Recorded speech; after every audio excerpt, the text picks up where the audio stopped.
Greetings.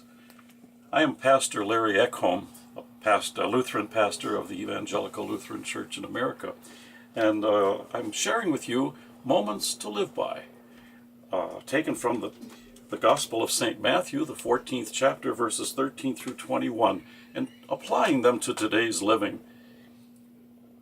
The Gospel says, "And when Jesus heard this, he withdrew from there in a boat to a lonely place, apart. But when the crowds heard it, they followed him on foot from the towns. And as he went ashore, he saw a great throng, and he had compassion on them.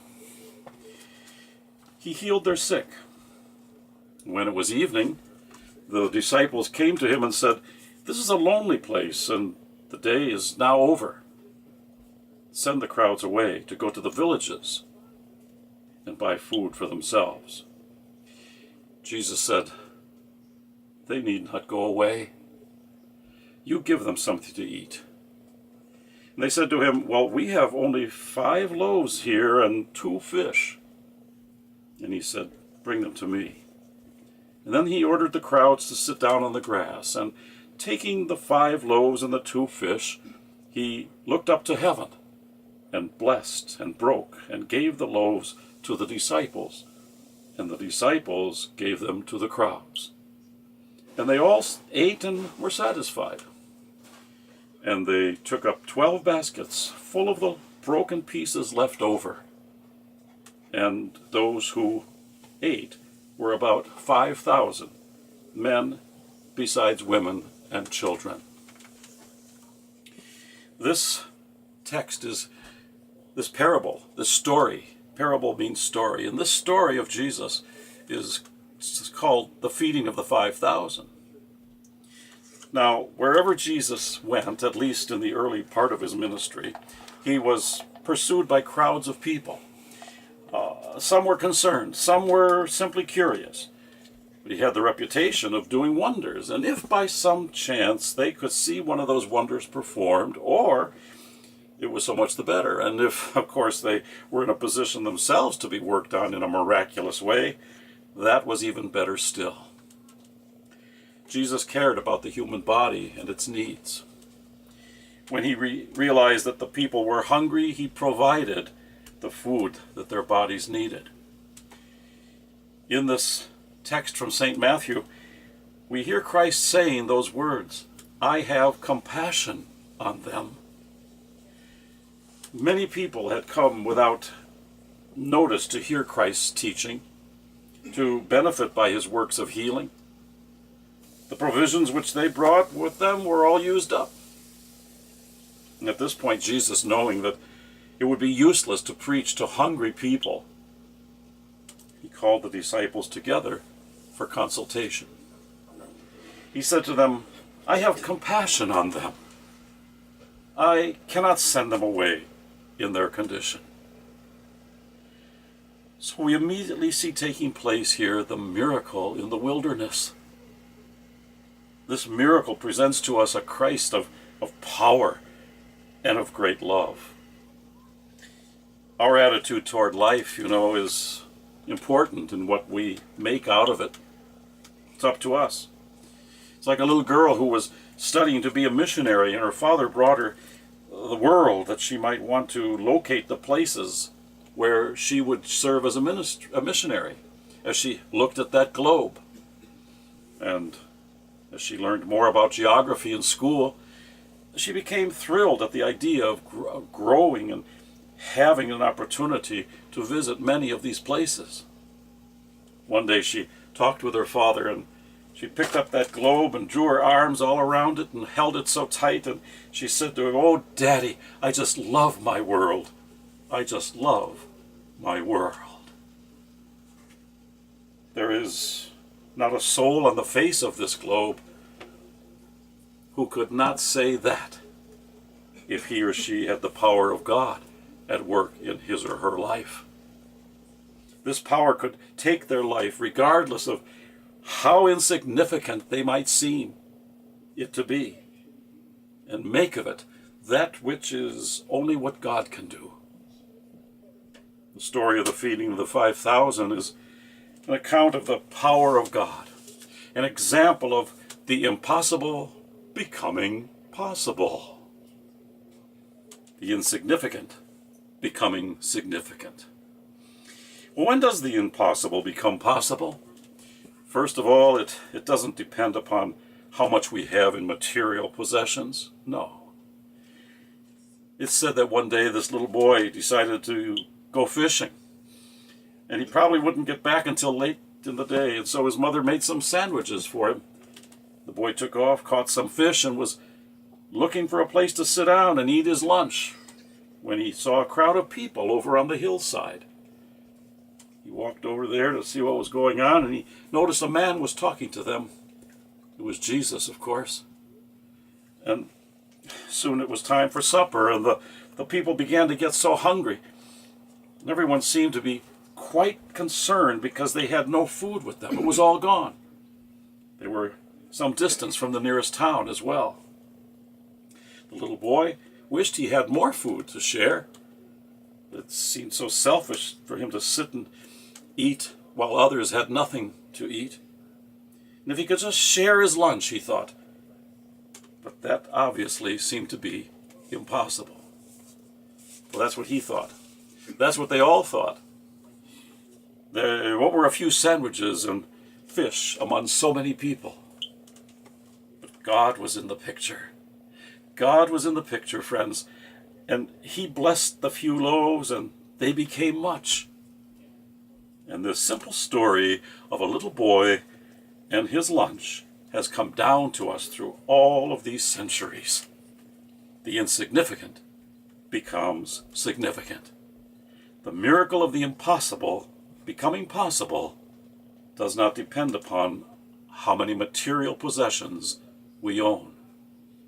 So what then makes the impossible possible? Well, in the second place, it doesn't depend on who we are. The boy with the loaves and the fish was just a little boy.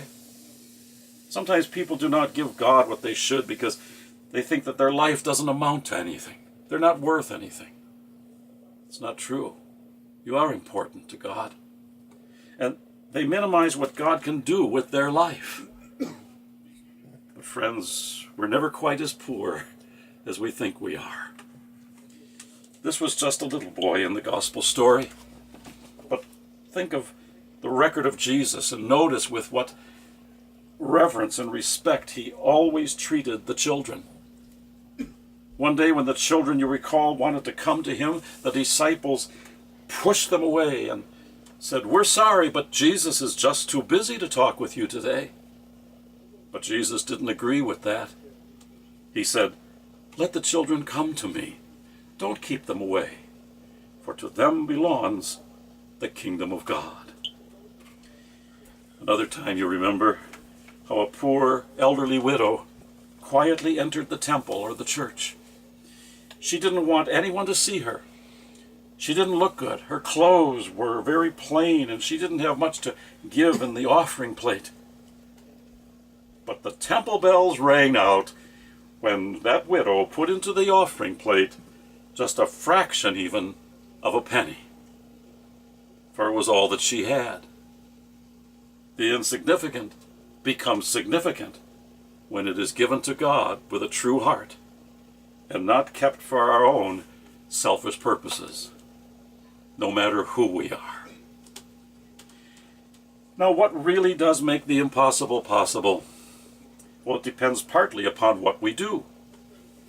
That little boy could have been satisfied just to eat his own lunch, just to satisfy his own hunger. Had that been true, he never would have been heard of again. And that kind of selfishness has ruined many a life and limited its possibilities. But when someone came and asked this boy for his lunch, he gave it.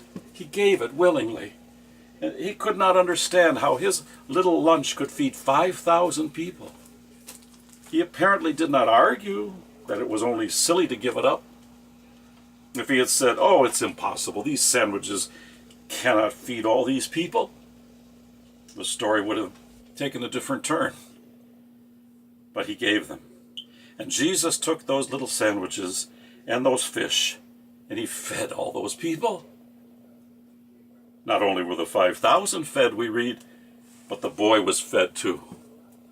He gave up his entire lunch, but he got it back.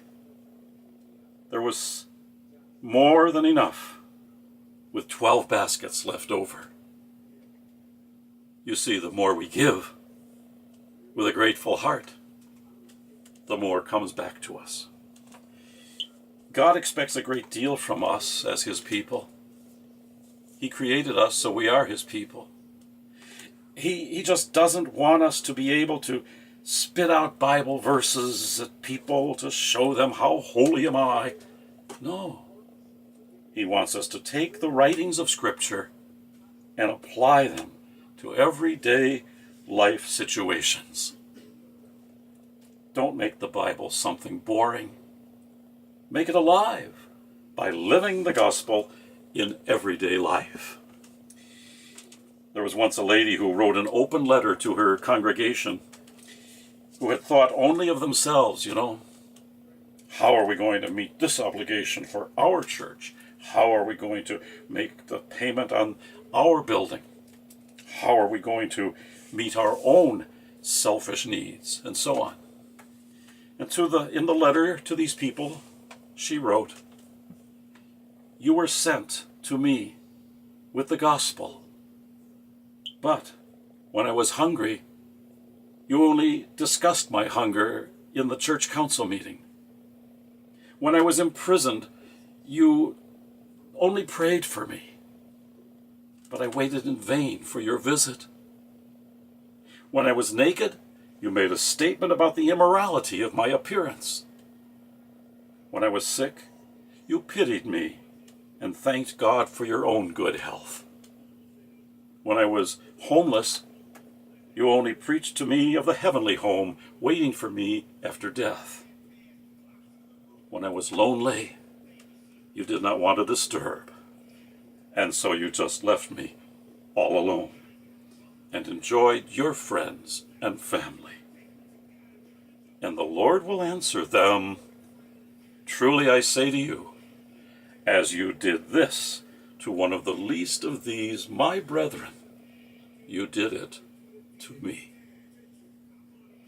Godspeed the day when this criticism of Christians or of the church will no longer exist. We cannot understand how God can take the broken pieces of our sinful lives and rebuke them and redeem them, change them into something fitting for heaven. But that's where faith comes in, friends. If we believe in him, commit our lives to his way, God always works the miracle. Believe me, God always finds a way to help us. The impossible becomes possible. And as sinners, we come to him and we leave as forgiven saints. Life cannot be abundant for us if we think that happiness comes only from attaining earthly gains, earthly goals. It's great to live a long life, but it's even greater to live a full life. We know that a rich and abundant life comes from something that's built within us, a power beyond our own. It gives us not only the courage and the strength to face each day and situation, but the willingness to go out and to do something for somebody else. Because a little boy gave to somebody else, he was richly blessed, as many were helped because of him. A man was talking one day to a rescue squad from a Coast Guard group, and he asked them, "Isn't it a dangerous job to have to go out to sea like you do?" "Yes," one of the men said, "but I'll tell you, there's no greater thrill in life than to pull someone out of the sea." Have you pulled someone out of the sea of doom and gloom lately, where they're feeling down and out, lonely, forgotten? Have you shown any kind of God's compassion for them? Jesus said, "I have compassion on them." I think one of the most rewarding experiences of my early life was when I was working with youth many years ago on my internship in Springfield, Illinois, where I took a group of 40 young people to an all-Lutheran youth gathering in Houston, Texas. And there was one boy in the group who was on drugs. We knew it. The church knew it. And yet we felt that he needed to go. He needed that trip. He needed that Christian group. So we went, and he went. And then after one night, going back to the hotel after the sessions, we went to our various rooms. Later that night, I had a couple of the youth knock on my door and tell me that this fellow was leaving the hotel, walking down the highway, going home. So I found myself at 1 a.m, I think it was, running down the highway in Houston, Texas, to chase after him and catch up with him.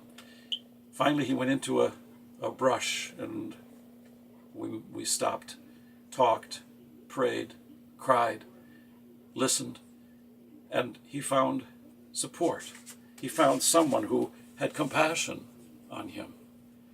And with that, we then went back to our hotel. He stayed with the rest of the group and the rest of the sessions, and it was God at work in his life.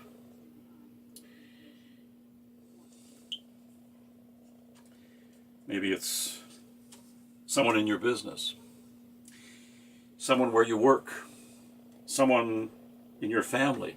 It might be a neighbor, someone who rides to work with you, someone who goes to school with you, someone who's lonesome that you know about, someone who needs a friend to listen, who's unhappy maybe now with their life, unhappy with the way things are going in the world and with their life, someone who is sick or dying.